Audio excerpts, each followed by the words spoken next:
Greater black-backed and herring gulls breed on Appledore Island off the New England coast.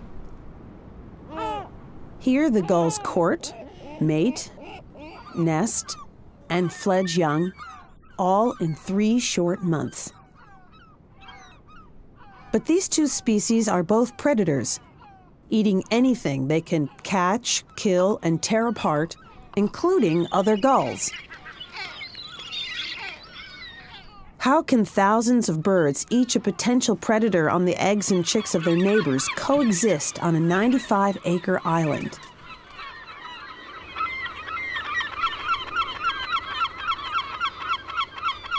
The answer? These birds have evolved a complex system of social signals that keeps violence to a minimum.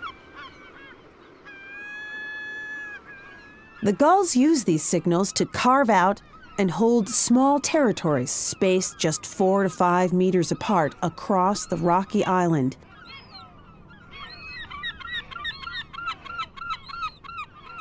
Territoriality begins when males arrive in spring, followed closely by their mates, returning to the same patch of rock they held in past years.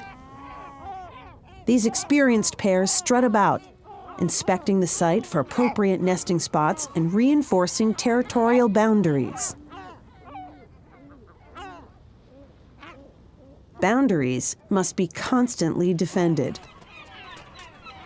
An interloper or neighbor approaching another's territory is met with a series of signals or displays intended to drive him away.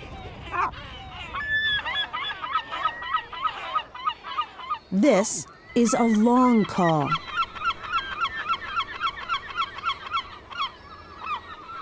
In a territorial context, the long call is a threat directed at trespassers. The mew is also used in territorial disputes, often calling in support from a mate. The kek-kek is used when the colony is disturbed or in boundary disputes.